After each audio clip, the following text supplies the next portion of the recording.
Hello kids, how are you? I hope that you will be fine and happy. Today we will read this chapter 60 verbs. Okay, let us start now this chapter. Read the following sentences. He is a doctor. वह एक doctor है.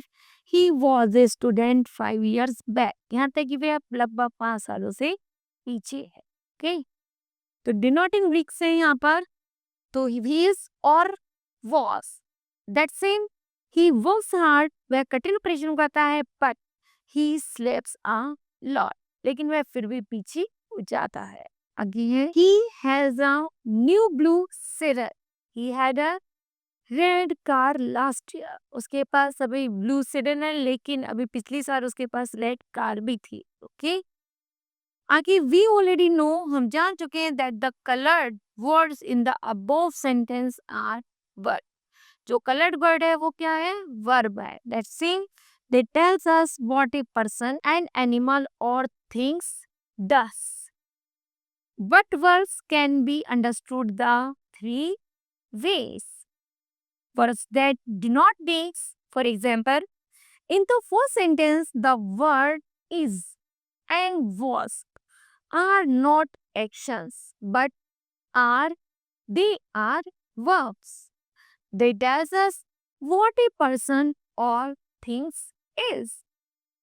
Some other examples of such verbs are and, was, were, will be, and shall be. Okay. Next way, verbs that denote actions.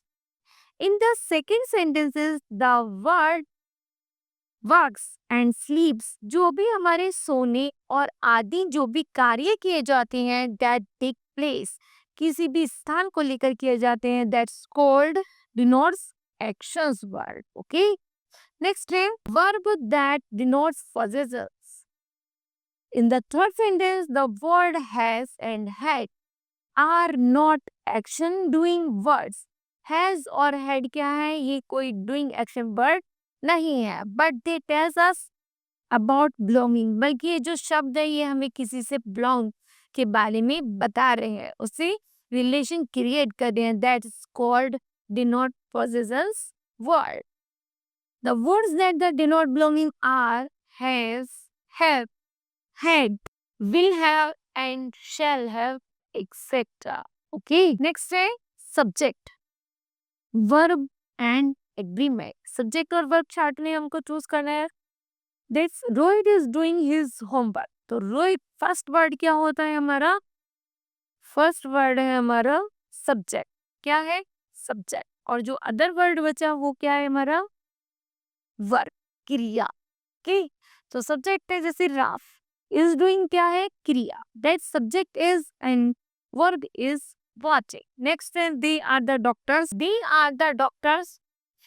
तो they subject हो गया and the are हो गया हमारी verb. Next birds are flying. birds हो गया हमारे subject, are flying हो गया हमारे वर्ब. नेक्स्ट है they are eating mangoes. तो they हो गया हमारा subject and the are eating हो गया हमारा verbs. Okay. The subject and the verb in a sentence must always match. यहाँ पर जो सब्जेक्ट और वर्ब होता है वो एक दूसरे से क्या होता है? मैच होते हैं, कनेक्ट होते हैं. Okay. In the sentence if the subject of a verb is a singular, जब सब्जेक्ट हमारा सिंगुलर होता है then the verb should also be singular. तो हमारी क्रिया मीन वर्ब भी हमारा सिंगुलर पोजीशन में ही होता है. Okay. Next in the sentence the subject of the verb is plural. यदि हमारे सेंटेंस में जो हमारी सब्जेक्ट होता है यदि वो हमारा प्लूरल होता है then the verb should also be plural. Okay. This is called subject verb agreement. इसी को हम सब्जेक्ट वर्ब एग्रीमेंट कहते हैं. एग्जाम्पल है वीमन इज बाइंग क्लॉथ. क्या है? औरतों ने क्या किया? कपड़े खरीद रही है. If the subject of a verb is plural and the verb should also be plural.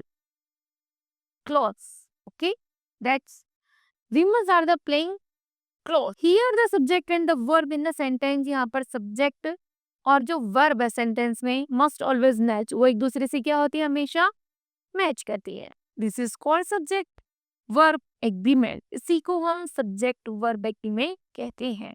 Next है विद यू एंड आई, यदि हम यू और आई का प्रयोग करते हैं सब्जेक्ट में, then the verb is always plural, क्योंकि ये प्लूरल वर्ड्स है यू एंड आई, तो जो हमारी वर्ब होगी वो भी हमारी प्लूरल में ही होगी। Okay, then kids, this chapter will be completed. I hope that you understood well. Thank you.